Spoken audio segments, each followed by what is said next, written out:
નમસ્કાર વિદ્યાર્થી મિત્રો, વેબ સંકુલના ઓનલાઈન પ્લેટફોર્મ પર તમારા બધાનું હાર્દિક સ્વાગત છે.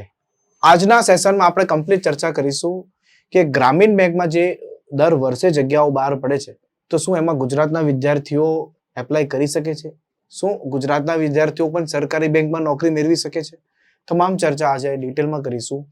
અને કયા વિદ્યાર્થીઓ આમાં એપ્લાય કરી શકે છે, પરીક્ષા કઈ ભાષામાં તમે આપી શકો છો, શું એક્ઝામ પેટર્ન છે, પાછલા વર્ષનું કટ ઓફ શું છે, તૈયારી કેવી રીતે કરી શકાય, આવી તમામ ચર્ચાઓ આજે આપણે આજના સેશનમાં કરીશું. છેલ્લે સુધી બનેલા રહેજો. સેશનની શરૂઆત કરીએ છીએ. ઓકે, તો ગ્રામીણ બેંક ભરતી, જેનું એક નામ છે ઇંગ્લિશમાં IBPS RRB, institute of banking personal selection regional rural banks. Ready? તો ગ્રામીણ બેંક છે. આ જે બેંક છે અને આ જે બેંક એક્ઝામ લે છે, એ બેંકની જેટલી પણ એક્ઝામો આવે છે, તમને ખ્યાલ હશે, બેંકમાં IBPS ની એક્ઝામ આવે, બેંકમાં SBI ની એક્ઝામ આવે, તો એમાં સૌથી જો કોઈ સરળ એક્ઝામ હોય ને, તો એ ગ્રામીણ બેંક છે. બરાબર છે? તમે વ્યવસ્થિત જો પ્રેક્ટિસ કરો પ્રોપર વેમાં, તો આની અંદર તમે આ એક્ઝામ પાસ કરીને આરામથી બેંકમાં નોકરી મેળવી શકો છો. તો શરૂઆત કરીએ. ઓકે, તો ગુજરાતના વિદ્યાર્થીઓ માટે પણ આ એક સારી ઓપોર્ચ્યુનિટી છે. વિદ્યાર્થી મિત્રો ખાસ જાણજો, બિગનર ટુ બેન્કર નામનો એક સ્માર્ટ રેકોર્ડેડ કોર્સ છે. આ કોર્સ SBI, IBPS, RRB અને RBI આ તમામની અંદર તૈયારી કરી શકો એવો એક રેકોર્ડેડ કોર્સ છે. બરાબર? તમે પ્રોપર હું આજે સમજાવીશ તમને, પછી તમે જોજો કે આ રેકોર્ડેડ કોર્સ તમને કેટલો ફાયદો આપશે. તમે જોશો એટલે તમને આઈડિયા આવશે. 1 મહિના માટે, 3 મહિના માટે અને 6 મહિના માટે આ કોર્સ તમે રેકોર્ડેડ લઈ શકો છો. જે કોર્સ પ્રી પ્લસ મેઇન્સ નો છે. જોકે હું અગાઉ ચર્ચા કરીશ કે પ્રી શું છે, મેઇન્સ શું છે. ઠીક છે, આગળ વાત કરીએ. સૌથી પહેલા વાત કરીએ ને, તો આ IBPS શું છે ને થોડું શોર્ટમાં સમજાવી દઉં. IBPS એ કોઈ બેંક નથી ભાઈ. IBPS કોઈ બેંક નથી. IBPS કોઈ બેંક નથી. IBPS એક ઓર્ગેનાઇઝેશન છે. IBPS એક ઓર્ગેનાઇઝેશન છે કે જે બેંકોના બિહાફ પર એક્ઝામ લે છે. તમને ખ્યાલ હશે, union bank of India, Punjab national bank, bank of Baroda, Canara bank, syndicate bank, આ બધી જેટલી પણ બેંકો છે, આ બધી બેંકોના બિહાફ પર જે એક્ઝામ લે એને કહેવાય IBPS. હવે આ IBPS શું કરે છે? દર વર્ષે જાન્યુઆરીના મિડમાં કે ફેબ્રુઆરીના સ્ટાર્ટિંગમાં દર વર્ષે એક કેલેન્ડર ડિક્લેર કરે કે આ વર્ષે આ મહિનાઓમાં આટલી એક્ઝામો છે. તો તમે જોઈ શકો છો અહીંયા આ IBPS નું 2026-27 નું કેલેન્ડર છે. 2026-27 નું કેલેન્ડર છે. એમાં અહીંયા લખેલું છે PSB અને RRBs. PSB એટલે પબ્લિક સેક્ટર બેંક્સ, RRB એટલે કે regional rural banks. Public sector bank એટલે કઈ બેંકો? હમણાં જે તમને નામ આપી દીધા, UBI મતલબ union bank of India, Allahabad bank, Punjab national, bank of Baroda, જેટલી પણ બેંકો છે, બેંક ઓફ મહારાષ્ટ્ર, આ બધી બેંકો PSB માં આવે. જ્યારે રિજનલ રૂરલ બેંકમાં કુલ 28 બેંકો આવશે. એ હું તમને ચર્ચા કરીશ 28 બેંકમાંથી આપણે માટે કઈ કામની બેંક છે. ક્લિયર? તો વિદ્યાર્થી મિત્રો, આ ટેન્ટેટિવ કેલેન્ડર દર વર્ષે જાહેર થાય. કદાચ ડેટ આગળ પાછળ હોય એક્ઝામની, બટ 99% કેસમાં આ જ ડેટે એક્ઝામ લેવાઈ જાય છે. હવે તમે જોશો તો સૌથી પહેલા પબ્લિક સેક્ટર બેંકની વાત કરીએ. એમાં 2 પોસ્ટ પર જનરલી એક્ઝામ આવે. એક આવે PO અને એક આવે ક્લર્ક. PO એટલે કે પ્રોબેશનરી ઓફિસર, ક્લર્ક એટલે કે આસિસ્ટન્ટ. કસ્ટમર, અત્યારે એનું નવું નામ આપી દીધેલું છે, કસ્ટમર સર્વિસ એસોસિએટ્સ, CSA નવું નામ આપ્યું છે. આ એક ક્લર્ક જ છે અને આ સ્પેશિયાલિસ્ટ ઓફિસર છે. જો કે આના માટે મિનિમમ ક્વોલિફિકેશન પોસ્ટ ગ્રેજ્યુએટ જોઈએ, બટ આની અંદર ગ્રેજ્યુએશન ચાલે. હું તમને અગાઉ ચર્ચા કરીશ. તો આ PO ની વેકેન્સી છે, આ ક્લર્ક માટેની છે. તો તમે જોશો એની પ્રિલિમિનરી એક્ઝામ 22 અને 23 ઓગસ્ટે છે, જ્યારે આની પ્રિલી એક્ઝામ 10 અને 11 ઓક્ટોબર 2026 માં છે. મેન્સ એક્ઝામની વાત કરીએ તો મેન્સ એક્ઝામ આની 4 ઓક્ટોબરે છે અને આની મેન્સ એક્ઝામ 27 ડિસેમ્બર છે. હવે કોઈ વિદ્યાર્થીએ પ્રોપર બેંકમાં તૈયારી કરવી હોય ને, તો એને કહી દીધેલું છે કે પ્રી એક્ઝામ 22-23 ઓગસ્ટે આવશે. એ કન્ફર્મ છે. તો આના 1.5 મહિના પહેલા ફોર્મ ભરાય. ઓગસ્ટ મહિનો આપણે અડધો ગણી લઈએ અને જુલાઈ મહિનો આખો ગણી લઈએ, એટલે જૂનની આસપાસ આના ફોર્મ ભરવાની શરૂઆત થઈ જશે. ત્યાર પછી તરત જ જુલાઈમાં IBPS ક્લર્ક આવશે. પહેલા IBPS PO આવશે, પછી IBPS ક્લર્ક આવશે. એનો મતલબ મે જૂન મહિનો એવો મહિનો છે કે જેની અંદર બેંક એક્ઝામની વેકેન્સી બહાર પડશે ને એના ફોર્મ ભરાશે. એના 1 થી 1.5 મહિનામાં તેઓ પ્રી એક્ઝામ કરશે અને એના 1 થી 2 મહિનાની અંદર મેન્સ એક્ઝામ આવી જશે. આ થયું પીએસબી એટલે પબ્લિક સેક્ટર બેંક, આઈબીપીએસ ની. હવે આજના સેશનમાં આપણે જે ચર્ચા કરીએ છીએ રિજનલ રૂરલ બેંક્સ, ગ્રામીણ બેંક, જે સૌથી સરળ એક્ઝામ હોય છે, તો એની એક્ઝામ ક્યારે છે એ પણ આપણે જોઈએ. તો તમે જોશો એની પ્રી એક્ઝામ એમાં પણ 2 આવે, એક આવે પીઓ અને બીજું આવે ક્લર્ક. એનું નામ છે ઓફિસ આસિસ્ટન્ટ અને અહીંયા સ્કેલ 1. તો એમાં તમે જોશો 21 અને 22 નવેમ્બરની એક્ઝામ છે. એટલે આના ફોર્મ જુલાઈ ઓગસ્ટમાં બહાર પડશે એ કન્ફર્મ છે. જુલાઈમાં બહાર પડશે કે ઓગસ્ટમાં બહાર પડશે કન્ફર્મ છે. નવેમ્બરમાં પીઓની એક્ઝામ લેવાઈ જશે પ્રી, બરાબર છે. ત્યાર પછી 20 ડિસેમ્બર એટલે કે એક્ઝેક્ટ 1 મહિના પછી એની મેન્સ એક્ઝામ પણ લેવાઈ જશે. જે તારીખે એક્ઝામ લઈ લેશે 99% કેસમાં લઈ લેશે. ઓફિસ આસિસ્ટન્ટ એટલે ક્લર્કની વાત કરું તો એની એક્ઝામ 6-12 ડિસેમ્બર છે. એટલે આના ફોર્મ જેવા પીઓ મતલબ આ પીઓ નું જે ફોર્મ ભરાય એની સાથે સાથે જ ફોર્મ ભરાય. આનું એવું અલગથી ફોર્મ નહીં આવે. આ બેના અલગ અલગ ફોર્મ આવશે.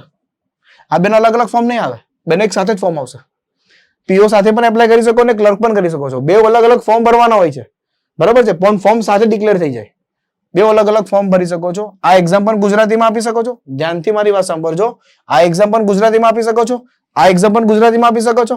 આ એક્ઝામ પણ ગુજરાતીમાં આપી શકો છો. આ નહીં આપી શકો ગુજરાતીમાં, બરાબર છે. એનો મતલબ એવો થયો કે આઈબીપીએસ માં પીઓ નહીં આપી શકો, ક્લર્ક ગુજરાતી ભાષામાં તમે આપી શકો છો એક્ઝામ. અને ગ્રામીણ બેંકની અંદર આરઆરબી માં તમે ક્લર્ક અને પીઓ બંને ગુજરાતી ભાષામાં એક્ઝામ આપી શકો છો. તો આ કેલેન્ડર આવી ગયું છે કે આ તારીખે એક્ઝામ છે, બરાબર. હવે બેંકે તો ડિક્લેર કરી દીધું કે આ તારીખે એક્ઝામ છે. હવે મેઇન વસ્તુ છે કે આપણી ઉપર કે આપણે એની તૈયારી ક્યારથી શરૂઆત કરવી. જ્યારે ફોર્મ આવે ત્યારે તૈયારી શરૂ કરો, પછી બહુ ઓછો સમય મળે. આ ચાલે છે માર્ચ મહિનો. જો કે આ માર્ચ હવે પૂરો થવા આવ્યો, તો આપણી પાસે જો 1 એપ્રિલથી વ્યવસ્થિત જો તૈયારી કરો તો એપ્રિલ, મે, જૂન, જુલાઈ, ઓગસ્ટ 4 થી 5 મહિનાનો એવો પ્રોપર સમય મળી રહે કે જેની અંદર આ બધી એક્ઝામો તમે આરામથી ક્લિયર કરી શકો છો. એટલીસ્ટ 6 મહિનાની પ્રિપેરેશન તો જોઈએ. અગર ગ્રામીણ બેંકની એક્ઝામ ક્લિયર કરવી હોય ને તો એટલીસ્ટ 6 મહિનાની પ્રિપેરેશન જોઈએ. રેડી? આગળ ચર્ચા કરીએ. ચાલો, તો તમે જોશો આ ગ્રામીણ બેંક જે ભરતી છે આરઆરબી, છેલ્લા 6 વર્ષમાં એની જે જગ્યાઓ બહાર કેટલી પડી ને એનું એક લિસ્ટ બનાવેલું છે. તો તમે જોશો 2020માં ટોટલ 9,277 વેકેન્સી બહાર પડી. 21માં 11,000 આસપાસ, ત્યાર પછી 22માં 7,000, આમાં 8,000, 23માં 24માં 9,000, 25ની વાત કરું તો 12,000. લાસ્ટ યર તો 12,000 વેકેન્સી બહાર પડી હતી. તો આ વખતે પણ સંભવિત 10,000. આ બધાની એવરેજ કાઢશો ને તો 9,500 ની આસપાસ થશે. આ બધાની એવરેજ. એનો મતલબ એમ થાય કે સંભવિત 10,000 ની આસપાસ તો વેકેન્સી આવે. એવું એમ નથી કહેતો કે 10,000 થી વધારે જ આવશે. 10,000 ની આસપાસ રહેશે. 10,000 થી કદાચ ઓછી પણ થઈ શકે, પણ 8-9,000 કે 10-11,000 ની આસપાસ વેકેન્સી તો રહેવાની છે, કન્ફર્મ છે. તો બહુ સારી એવી ઓપોર્ચ્યુનિટી છે. તમે જોઈ શકો છો આ ક્લર્કની વેકેન્સી છે, આ પીઓની વેકેન્સી છે. છેલ્લા 6 વર્ષની આ વેકેન્સી તમે જોઈ શકો છો. આગળ વધીએ. ઓકે, હવે એની એક્ઝામ ડેટ મેં તમને કીધું એ પ્રમાણે સ્પેશિયલી પાછું કહી દઉં છું. એક સ્ક્રીનશોટ અલગથી લીધેલો છે, મતલબ એક આખું ટેબલ અલગથી બનાવેલું છે. પ્રી એક્ઝામ અને મેઇન્સ એક્ઝામ. તો પ્રી એક્ઝામની વાત કરીએ તો 21-22 નવેમ્બરે પીઓની એક્ઝામ છે. આ એક્ઝામ તમે ગુજરાતી ભાષામાં આપી શકો છો. 20 ડિસેમ્બરે આની મેઇન્સ એક્ઝામ છે, બરાબર. ત્યાર પછી વાત કરીએ આને ઓફિસ આસિસ્ટન્ટ ક્લર્કની, એ 6, 12 અને 13 ડિસેમ્બરે છે અને 30 જાન્યુઆરી 2027 ની મેઇન્સ એક્ઝામ છે. ઓકે, આ સ્કેલ 2 અને 3 માં પોસ્ટ ગ્રેજ્યુએટ વાળા કે અલગ અલગ સ્પેશિયલાઇઝ જેનું ક્વોલિફિકેશન હોય, બરાબર છે, એ લોકો એપ્લાય કરી શકે છે. એટલે એ આવશે ત્યારે હું તમને જણાવીશ. બટ અત્યારે તમે પીઓ અને ક્લર્ક માટે એપ્લાય કરી શકો છો. કોણ એપ્લાય કરી શકે છે સમજાવો. અત્યારે કોણ એપ્લાય કરી શકે છે? કોઈ પણ સ્નાતક એપ્લાય કરી શકે, કોઈ પણ ગ્રેજ્યુએટ. આગળ હું તમને સમજાવીશ બધી જ વસ્તુઓ. હવે તમે જોઈ શકો છો આવી 28 બેંકો છે ગ્રામીણ બેંકની અંદર ભાગ લેવી. આપણા ભારતની અંદર આવી ટોટલ 28 બેંકો છે. પહેલા 56 બેંકો હતી. ધીરે ધીરે બેંકોનું મર્જ કરીને બેંકોને ઓછી કરી. પહેલા આપણા ગુજરાતની અંદર પણ 2 બેંકો હતી, એક સૌરાષ્ટ્ર ગ્રામીણ બેંક અને એક ગુજરાત બરોડા ગ્રામીણ બેંક. આ બંનેને ભેગી કરીને એક જ ગ્રામીણ બેંક બનાવી, ગુજરાત ગ્રામીણ બેંક. એટલે ગુજરાતની અંદર આ વેકેન્સી આવે છે. રેડી? હવે ગુજરાતની વાત કરું ને તો ગુજરાતમાં પણ લગભગ 500+ વેકેન્સીઓ હોય છે આરામથી. આ ગુજરાતની જગ્યાઓ છે ગુજરાતમાં. આમાં સ્ટેટ વાઇઝ વેકેન્સી પણ હોય છે. અત્યારે મેં જેમની વેકેન્સીની વાત કરી એ ટોટલ ઓવરઓલ વેકેન્સીની વાત કરી, બટ આમાં સ્ટેટ વાઇઝ વેકેન્સીની વાત કરું તો 500+ ગુજરાતની અંદર પણ વેકેન્સી આવે છે, પીઓ અને ક્લર્ક બંને મળીને. તો આમાં તમે મસ્ત રીતે એપ્લાય કરી શકો છો. આપણે આ જ બેંકમાં એપ્લાય કરવાનું છે, કારણ કે આમાં સ્ટેટ વાઇઝ લેંગ્વેજ પણ મેટર કરે છે. રેડી? ચાલો આગળ વધીએ. હવે આની એજ લિમિટ જોઈ લઈએ. તો ક્લર્ક માટે 18 વર્ષ છે મિનિમમ, મેક્સિમમ 28 વર્ષ છે. પીઓ માટે મિનિમમ 18 વર્ષ છે, મેક્સિમમ 30 વર્ષ છે. એટલે પીઓ માટે 18-28, ક્લર્ક માટે અને પીઓ માટે 18-30. ST/ST હોય તો 5 વર્ષ મળશે, ઓબીસી નોન ક્રિમિનલ હોય તો 3 વર્ષ મળશે, અને વિકલાંગ હોય તો 10 વર્ષ, અને કોઈ સૈનિકો હોય તો એના માટે અલગ અલગ આવી રીતે ક્રાઇટેરિયા છે. જ્યારે એ ફૂલ નોટિફિકેશન આવશે ત્યારે વધારે આઈડિયા આવશે, બટ આટલી નોમિનલ મતલબ આ પ્રમાણેનું જે એજ છે એ તો રહે જ છે દરેકે દરેક નોટિફિકેશનમાં. રેડી? ચાલો આગળ. એજ્યુકેશન ક્વોલિફિકેશન ગ્રેજ્યુએશન, મતલબ કોઈ પણ સ્નાતક, કોઈ પણ. હા, આમાં એવું નહીં કે કોમર્સ વાળા જ એપ્લાય કરી શકે. અમુક વિદ્યાર્થીઓના દિમાગમાં શું છે કે બેંકમાં તો ખાલી કોમર્સ વાળા જ જાય, એવું બિલકુલ નથી હોતું. બેંક વેકેન્સીની અંદર બેંકમાં જે જગ્યાઓ બહાર પડે એની અંદર તમે બીકોમ કરેલું હોય, તમે બીએ કરેલું હોય, તમે બીબીએ કરેલું હોય, તમે બીએસસી કરેલું હોય, તમે બીટેક કરેલું હોય, અરે તમે કોઈ પણ ગ્રેજ્યુએટ હો, સમજો કોઈ પણ ગ્રેજ્યુએટ, બીસીએ પણ લઈ લો, કોમ્પ્યુટર એપ્લિકેશન, બરાબર, તમે બધા જ એપ્લાય કરી શકો. એટલે આર્ટ્સ, સાયન્સ, કોમર્સ દરેકે દરેક ગ્રેજ્યુએટ આ એક્ઝામ માટે એપ્લાય કરી શકે છે. રેડી? ચાલો, પીઓ માટે પણ અને ક્લર્ક માટે પણ. સેલરી તમે સાંભળશો શું કેટલી સેલરી છે? આની સેલરી 35,000+ છે, આની સેલરી 55,000+ છે. આવી સેલરીઓ છે. આ બેઝિક સેલરી કીધી. આમ બધા ભઠ્ઠાના આ બધું એડ કરીને સેલરી ક્યાં પહોંચી જાય? 65,000 આસપાસ પહોંચી જાય. આની પણ લગભગ 45-50 આસપાસ પહોંચી જાય. બરાબર? ચાલો આગળ વાત કરીએ. સિલેક્શન પ્રોસેસ શું છે? તો ભાઈ સિલેક્શન પ્રોસેસની વાત કરીએ ને તો એક્ઝામ પ્રી પ્લસ મેન્સ તરીકે લેવાય, અને પીઓમાં pre plus mains plus interview પણ લેવાય. રેડી? હવે આ જે પ્રી અને મેન્સ આવે એ ટોટલી એમસીક્યુ આવે. હા, એમસીક્યુઝ. આમાં પણ એમસીક્યુ જ આવે, એવું નહીં કે તમારે લખવાનું આવે, એવું નહીં આવે. બેંક એક્ઝામમાં ક્યારેય કોઈ એક પેન ઉપાડવાની જરૂર નથી. તમારે પેન પેપર ઉપાડવાની જરૂર છે જ નહીં. બધું ટોટલ કોમ્પ્યુટર પર જ એક્ઝામ આપવાની છે. એક્ઝામ ક્યાં હોય? અમુક વિદ્યાર્થી કમેન્ટ બોક્સમાં કમેન્ટ કરે કે સાહેબ એક્ઝામ ઓનલાઈન છે તો ઘરે આપવાની. અરે ઘરે નહીં આપવાની હોય એક્ઝામ. એક્ઝામ તમારે એક્ઝામ સેન્ટર હોય દરેક સિટીની અંદર. ગુજરાતની અંદર મોટા મોટા જે સિટી જેમ કે અમદાવાદ છે, વડોદરા છે, સુરત છે, રાજકોટ છે, જામનગર છે, ભાવનગર છે, આ બાજુ મહેસાણા બાજુ છે, તો આ સેન્ટરોની અંદર ઓનલાઈન એક્ઝામિનેશન સેન્ટર હોય, ત્યાં જઈને તમારે એક્ઝામ આપવાની હોય છે એ લોકોના સોફ્ટવેરમાં. તો કહેવાનો મતલબ આ એક્ઝામ ઓનલાઈન હોય છે. પ્રી પ્લસ મેન્સ હોય છે. આમાં પણ પ્રી, મેન્સ અને સાથે સાથે ઇન્ટરવ્યુ પણ લેવામાં આવે છે. આ ઇન્ટરવ્યુ કોઈ બહુ હાઈફાઈ ઇન્ટરવ્યુ નથી હોતું. તમે એવું નહીં માને ચાલો યુપીએસસી નું જે ઇન્ટરવ્યુ આવે, જીપીએસસી ક્લાસ 1-2 નું જે ઇન્ટરવ્યુ આવે એવું ઇન્ટરવ્યુ આવે ના. બેઝિક ઇન્ટરવ્યુ હોય છે.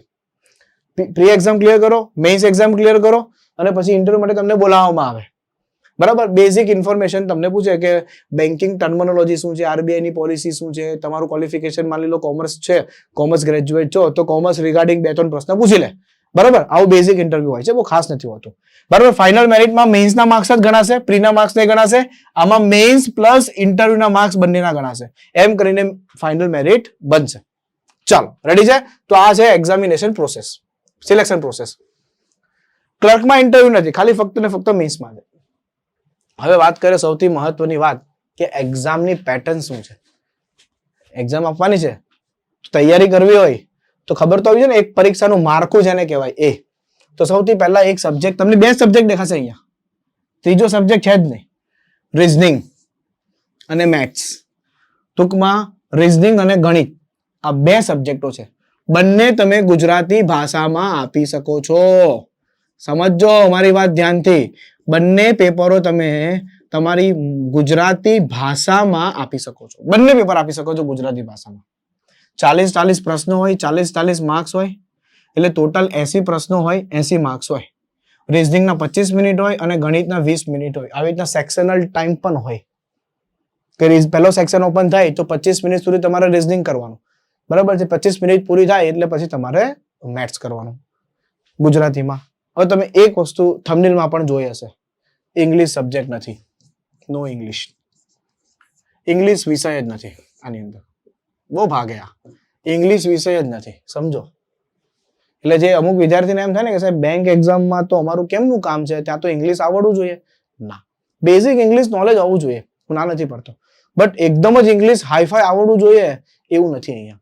જો તમને ઇંગ્લિશ થોડું નોર્મલ આવડતું હોય ને તોય તમે આ એક્ઝામને ક્લિયર કરી શકો છો, કેમ કે આ બેઉ પ્રી એક્ઝામ તમે ગુજરાતી ભાષામાં આપી શકો છો. ઇવન મેઇન્સ એક્ઝામ પણ તમે ગુજરાતી ભાષામાં આપી શકો છો. એવું ને ખાલી ફક્ત પ્રી એક્ઝામ જ ગુજરાતી ભાષામાં આપી શકો છો. શું કહેવા માંગુ તમને આઈડિયા આવતો હશે. ઓકે, તો આમાં ખાલી 2 જ સબ્જેક્ટ છે. આ 80 માર્ક્સ નું પેપર હોય છે. આગળ વધીએ, થોડી સ્પીડ જોઈએ ભાઈ. તરત એકદમ જ એવું નથી કે શીખી લીધું આવડી ગયું. શીખ્યા પછી પ્રેક્ટિસ ખૂબ માંગી લેશે. બેંક એક્ઝામ વગર પ્રેક્ટિસ પોસિબલ જ નથી. એટલે તો હું કહું છું કે આજથી તૈયારી શરૂ કરશો ત્યારે 6 મહિને મેળ આવશે, ત્યારે તમે પ્રેક્ટિસ થઈ રહેશે. બાકી 1 મહિના પહેલા ફોર્મ બહાર પડે, તમે ત્યારે ફોર્મ ભરો ને તમે એમ કહો સર હું તૈયારી કરો અને મારે એક્ઝામ ક્લિયર કરવી છે, તો એ પોસિબલ બિલકુલ પણ નથી. બેંક એક્ઝામની તૈયારી એટલીસ્ટ 6 મહિના પહેલા શરૂ કરી દેવી જોઈએ, મારું આ કેવું છે. ચલો, આ મેન્સ એક્ઝામનું પેટર્ન જોઈ લઈએ. તો રીઝનિંગ એબિલિટી આવશે, કોમ્પ્યુટર આવશે, 40 માર્ક્સ 20 માર્ક્સનું કોમ્પ્યુટરે પૂછાય છે, 50 માર્ક્સનું રીઝનિંગ પૂછાય છે. એટલે અમુક પ્રશ્ન 1-2 માર્ક્સના હોય, 2 માર્ક્સનો હોય, અમુક 1 માર્ક્સનો હોય. જનરલ અવેરનેસ હોય, જનરલ અવેરનેસમાં કરંટ અફેર્સ પણ હોય, સાથે સાથે બેન્કિંગ અવેરનેસ પણ હોય, બેન્કિંગ રિલેટેડ પણ હોય. ઇંગ્લિશ અથવા હિન્દી, જો આમાંથી પણ હિન્દી અથવા ઇંગ્લિશ બેમાંથી કોઈ એક સિલેક્ટ કરી શકો છો. ગુજરાતી નહીં આવે, આમાં બેથી કોઈ એક ભાષા સિલેક્ટ કરવી પડશે. હા, આ બધું તમે ગુજરાતી ભાષામાં આપી શકો છો, સમજો પેપર. પણ આ જે પેપર છે એ તો હિન્દી આવશે કાં તો ઇંગ્લિશનું આવશે, બેમાંથી એક ભાષાનું પેપર હશે. તમે જે સિલેક્ટ કરો એ ડન. ત્યાર પછી ગણિત આવશે, એ પણ તમે ગુજરાતીમાં અટેમ્પ્ટ કરી શકો છો. રેડી? તો એના અલગ અલગ સેક્શનલ ટાઈમ પણ આપેલા છે. 120 મિનિટનો ટાઈમ છે, એટલે કે 2 કલાકનું પેપર છે. ટોટલ એ બધું જ એમસીક્યુ. આ બધું જ એમસીક્યુ. ક્લર્ક પીઓની એક્ઝામ પેટર્ન સેમ છે, કોઈ અલગ નથી. ખાલી ફરક એટલો છે ડિફિકલ્ટી લેવલનો. પીઓમાં થોડું લેવલ વાળું આવશે, ક્લર્કમાં થોડું ઈઝી હશે. રેડી? તો આ 200 પ્રશ્ન, 200 માર્ક્સ, 120 મિનિટનો સમય છે, તમે આ જોઈ શકો છો. રેડી? આગળ વધીએ. ચાલો, આ છે કટ ઓફ. આરઆરબી ક્લર્કનું પ્રીનું કટ ઓફ છે, બરાબર છે. આજે 2025માં લેવાય એમાં મેં ક્લર્કનું પ્રીનું કટ ઓફ લીધેલું છે. તો આપણે ગુજરાતની જ વાત કરીએ તો 68.25 છે 80 માંથી. આ કટ ઓફ 80 માંથી છે, 100 માંથી નથી. કારણ કે પ્રી એક્ઝામ 80 માર્ક્સની છે ને, તો 80 માંથી 68.25 નું કટ ઓફ છે. એનો મતલબ તમને પહેલા જ કીધું કે આની અંદર કમસે કમ તમારે 80 માર્ક્સની એક્ઝામમાંથી અને 70 થી લઈને 75 તો સાચા કરીને જ આવવા પડશે. હવે તમે કહેશો ઓ આટલું બધું હાઈ કટ ઓફ, તો પેપરનું લેવલ એટલું ઈઝી હોય છે. બસ ફરક શું હોય છે ખબર છે? પ્રેક્ટિસનો ડિફરન્સ ત્યાં જ ક્રિએટ થશે. તમારી પ્રેક્ટિસ નહીં હશે અને સામેવાળાની પ્રેક્ટિસ હશે, એટલે એ ગેમમાં આગળ છે, તમે નથી. તો તમારે શું કરવું પડશે આના માટે અત્યારથી પ્રોપર પ્રિપેરેશન સ્ટાર્ટ કરી દેવી પડે. કારણ કે કોઈ વસ્તુને શીખો અને પછી પ્રેક્ટિસ કરો તો થોડો ટાઈમ લાગે. આજે ને આજે શીખી લીધી અને ડાયરેક્ટ પરીક્ષામાં તમે જશો તો તમારા એ ટાઈમમાં ના પૂરું થઈ રહેશે. કારણ કે પ્રશ્ન તમે જે શીખી લીધા એવા એક્ઝેક્ટ નહીં આવે, પ્રશ્ન થોડા ટ્વિસ્ટ કરીને આવે. તો ટ્વિસ્ટ કરવા માટે થોડું વિચારવું તો પડે ને, જે ટ્વિસ્ટ કર્યું એને કેવી રીતે સોલ્વ કરવું. એના માટે તમારે શું કરવું પડશે? અત્યારથી પ્રોપર વ્યવસ્થિત રીતે પ્રેક્ટિસ કરીને શીખીને પ્રેક્ટિસ કરવાની શરૂઆત કરવી પડે. તો આ એક્ઝામ પણ તમે બેંકની ક્લિયર કરી શકો છો. રેડી? અલગ અલગ સ્ટેટમાંથી પણ એપ્લાય કરી શકો છો, બટ પછી ગુજરાતમાંથી એપ્લાય કર્યું હોય એટલે ગુજરાતી લેંગ્વેજનું ટેન્શન આવશે નહીં. રેડી? અલગ અલગ સ્ટેટમાંથી એપ્લાય કરી શકો છો. જે સ્ટેટમાંથી એપ્લાય કરો એ સ્ટેટની લેંગ્વેજ તમને આવડવી જોઈએ.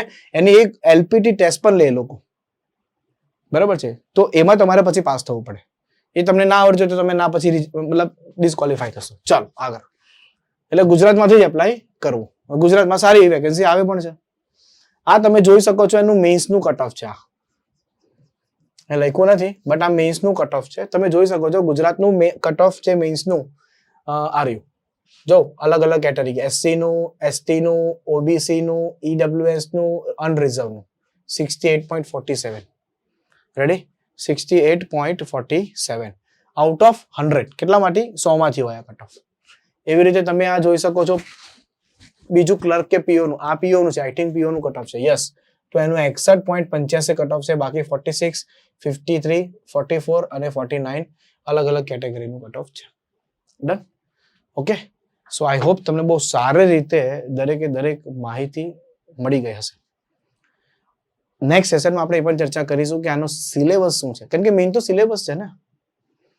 તૈયારી કરો છો તો આનું સિલેબસ શું છે? સર અમારે વાંચવાનું શું છે, કયા કયા મેથ્સમાં ટોપિક કરવાના છે, રિઝનિંગમાં કયા કયા ટોપિકો કરવાના છે, બરાબર છે, એવા કયા ટોપિકો છે એની પર હું વધારે ભાર આપું તો હું એક્ઝામ ક્લિયર કરી શકું, એવા તમામ ટોપિકો હું નેક્સ્ટ સેશનમાં જરૂર ડિસ્કસ કરીશ.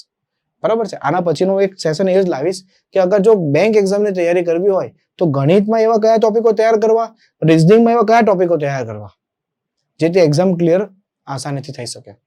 ઓકે, સમજાઈ ગયું બધાને? તો આ એક beginner to banker smart recorded course છે. હવે જે વિદ્યાર્થી એટલે કમ્પ્લીટલી રેકોર્ડેડ બેચ લેવો હોય, જેને કોઈ ડિસ્ટર્બન્સ ના હોય અને પ્રોપર વ્યવસ્થિત રીતે આ કોર્સને આપેલા ટાઈમમાં પૂરો કરી દેવો હોય, જેમ કે કોઈને 1 મહિનામાં પૂરો કરી દેવો હોય, કોઈને 3 મહિનામાં પૂરો કરી દેવો હોય કે કોઈને 6 મહિનામાં પૂરો કરી દેવો હોય, તો એના માટે આ કોર્સ અવેલેબલ છે. વેબ સંકુલ એપ્લિકેશનમાં તમે જશો એટલે તમને આ કોર્સ મળી જશે. બીજી એક વસ્તુ, એક્ઝામ ક્યારે છે? એક આરઆરબી ની વાત કરો તો ડિસેમ્બરમાં છે, અને પીઓ ની વાત કરીએ મતલબ ક્લર્ક ડિસેમ્બરમાં છે, પીઓ ઓક્ટોબર નવેમ્બરમાં છે. તો આપણી પાસે 6 મહિનાનો સમય તો છે એટલીસ્ટ. બરાબર છે, 6 મહિનાનો સમય તો છે. તો કોર્સ છે ને 3 મહિનાનો લઈ લેવાય. 3 મહિનાનો કોર્સ લઈને 3 મહિના ફૂલ પ્રેક્ટિસ કરાય, બીજું કઈ કરાય નહીં. કારણ કે બેંક એક્ઝામમાં સૌથી વધારે મહત્વ પ્રેક્ટિસનું જ છે ભાઈ. તમે કોર્સ શીખો એના કરતા બેટર છે, કોર્સ શીખવાનો જ છે, બરાબર છે, જેટલો શીખો એની પ્રેક્ટિસ એટલી થવી બહુ જરૂરી છે. પ્રેક્ટિસ નહીં થશે તો એક્ઝામમાં તમે એક પ્રશ્ન નહીં ગણી શકશો પણ આપેલા ટાઈમમાં નહીં ગણી શકો. કારણ કે તમે જોયું એક્ઝામ પેટર્નમાં કે અલગ અલગ સેક્શનમાં અલગ અલગ ટાઈમ છે, તો એ બધા ટાઈમમાં એ પ્રશ્નો પૂરા થવા જોઈએ. અને સ્ટાન્ડર્ડ ટાઈમની વાત કરું ને તો એક ક્વેશ્ચન માટે તમારે પ્રેક્ટિસ માટે ફક્ત ને ફક્ત 30 સેકન્ડનો જ ટાઈમ આપવાનો. એક પ્રશ્નને 30 થી 40 સેકન્ડમાં મિનિમમ 30 સેકન્ડ, એનાથી ઓછું તો નહીં લાગે, એટલું તો લાગશે 30 સેકન્ડ. હા, કોઈ એક એવો પ્રશ્ન હોય કે ડાયરેક્ટ જોતા રહેતા આન્સર આવી જાય, એ તમારું પ્રેક્ટિસની ઉપર આધાર રાખે છે. બટ એટલીસ્ટ 30 સેકન્ડ તો તમારે આપવી પડશે. એનાથી વધારે નહીં આપવાની, 30 સેકન્ડ આપી દેવાની. એનાથી વધારે આવે છે લગભગ 1 મિનિટ ઉપર જાય તો પ્રશ્ન છોડવો પડે. તો આવી રીતે બેંક એક્ઝામની તમે તૈયારી કરી શકો છો. એટલે પ્રોપર તમારી પાસે સમય છે. તૈયારી જો બેંકમાં તમારે જવું હોય તો અત્યારથી તૈયારી સ્ટાર્ટ કરી દેવી પડે, તો જ બેંક એક્ઝામ ક્લિયર થઈ શકે છે. રેડી? કારણ કે બેંક એક્ઝામનું પણ એક લેવલ છે. ઓકે, તો મળીએ છે નેક્સ્ટ સેશનની અંદર. બરાબર છે. નેક્સ્ટ સેશન તમને ક્યાં મળશે? તો નેક્સ્ટ સેશન આપણી એસએસસી વાળી એક ચેનલ છે, SSC banking railway by web Sankul. આવી આપણી એક યુટ્યુબ ચેનલ છે. યુટ્યુબમાં સર્ચ કરજો, હા ને, યુટ્યુબમાં સર્ચ કરજો, આવી એક આપણી યુટ્યુબ ચેનલ છે. એની પર તમને નેક્સ્ટ વિડીયો તમને 2 થી 3 દિવસમાં જોવા મળશે કે આની અંદર કેવો સિલેબસ આવે, કેવી રીતે આની તૈયારી કરવી જોઈએ. પ્રોપર પ્લાનિંગ સાથે હું તમને જરૂર આ સિલેબસ ડિસ્કસ કરીશ. ઓકે, ચલો તો મળીએ છીએ નેક્સ્ટ સેશનમાં. Thank you so much. જય હિન્દ, જય ભારત.